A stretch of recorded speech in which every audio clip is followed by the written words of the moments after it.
नमस्कार दोस्तों, motivational video में मैं रवि कुमार आप लोगों का स्वागत करता हूं। दोस्तों, हमारे आज की वीडियो में आज आप लोगों को एक बहुत अच्छी कथा मैं सुनाने चल रहा हूं। दोस्तों, ये कथा दोस्तों बहुत ही मज़ेदार कथा है। इस कथा का शीर्षक क्या है कि जो होता है अच्छा ही होता है।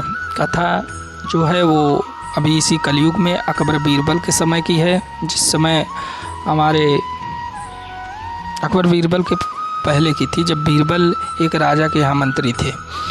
तो उनका नाम राजा कृष्णदेव राय था।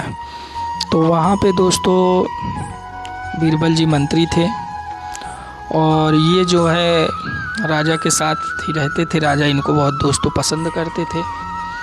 तो एक दिन ये लोग दोस्तों शिकार के लिए जाने लगे। तो राजा जो थे वो सोचे चलें शिकार पे। उसी समय कुछ ऐसी घटना घटी कि राजा की जो है अंगुली कट गई।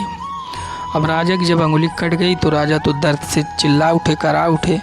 थोड़ी देर बाद जब बीरबल से पूछा गया तो बीरबल ने कहा, महाराज जो होता है अच्छा ही होता है, जाने दीजिए, अब तो जो हो गया।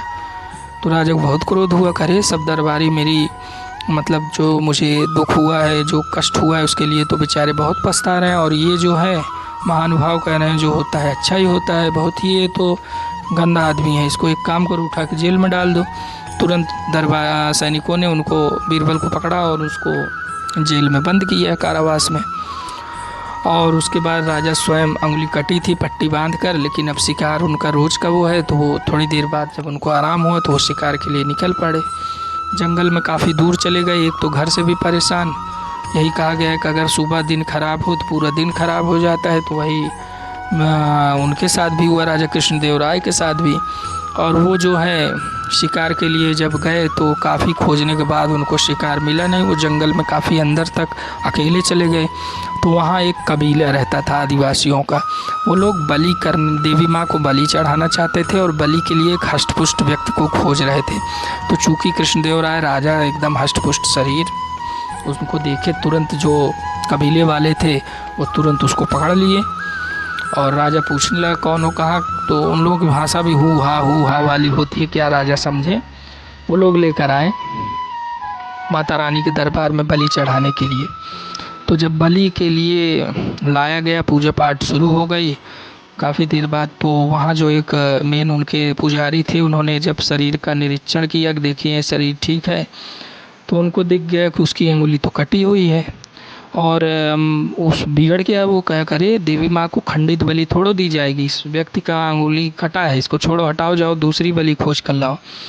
तो कबीले वाले तुरंत उसको छोड़े, भगा दिए उसको। तो राजा जो है कृष्णदेव राय कैसे भी अपना वहाँ से निकल के अपने क्षेत्र में आए। वहाँ सैनिकों ने उनको बैठाया, रथ पे बैठे वो अपने महल पे आए।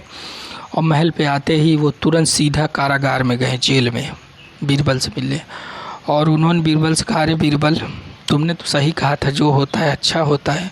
अगर आज मेरी अंगुली न कटी होती तो आज तो मेरा गर्दन कट गया होता। मेरी अंगुली ने मेरे गर्दन को बचा दिया। तुम सही कह रहे थे, जो होता है अच्छा ही होता है। तुम्हारी बात मैं मान गया बीरबल। बीरबल ने कहा, हाँ ये तो सही, प्रभु जो करते हैं अच्छा ही करते हैं। तो उस समय आप लोगों को थोड़ा ख़राब भले लगेगा, लेकिन आगे आप लोगों को पता चलेगा। कहा, नहीं, जो किए थे वो बहुत बढ़िया किए थे। तो थोड़ी देर बातचीत यही हुई। फिर राजा कृष्णदेव राय ने पूछा कि अच्छा बीरबल, ये बताओ, मेरे साथ तो जो हुआ अच्छा हुआ, तुम्हारे साथ क्या अच्छा हुआ? तुम तो जेल में रह गए, तुमको एक दिन पूरा कष्ट भोगना पड़ा। तो बीरबल ने कहा, नहीं महाराज, मेरे साथ भी बहुत अच्छा हुआ। क्यों? क्योंकि आप कहीं भी शिकार खेलने जाते थे तो मैं आपके साथ जाता ज़रूर था। भगवान की कृपा ऐसी हुई कि आज मैंने ये बोल दिया, आपने मुझे जेल में डाल दिया, नहीं तो आप तो खंडित थे, आप तो बच जाते। गला किसका कटता? मेरा कटता। तो बहुत अच्छा हुआ कि आप मुझे जेल में डाल दिए, मेरा भी जीवन बच गया। इसीलिए कहा गया है दोस्तों, जो होता है वो अच्छा ही होता है। आप लोग ईश्वर की रजा में, कहा गया है, राजी रहना सीखिए। होई हैं सोई जो राम रचि राखा, अका कर तरक बढ़ावा शाखा। जितनी चीज़ें दोस्तों होना है, ब्रह्मा जी पहले ही लिख दिए हैं कि अभी मैं इतने बज के इतने मिनट पे वीडियो आप लोगों को बना रहा हूँ और आप इतने बज के इतने मिनट पे मेरा वीडियो देखेंगे। तो ये सब भी ब्रह्मा जी लिख देते हैं। पूरा एकदम हाईटेक व्यवस्था वहाँ भी चलती है। हर चीज़ होनी पहले से ही लिखा है दोस्तों। जो होगा वो पहले से ही तय है। तो आप लोग कितना भी कोई कोशिश कर लो होता नहीं। क्यों?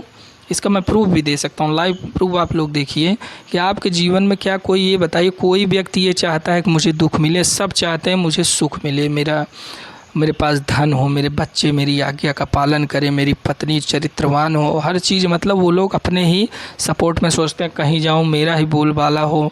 मतलब कोई दुख नहीं चाहता, सब क्या चाहते हैं? सुख चाहते हैं।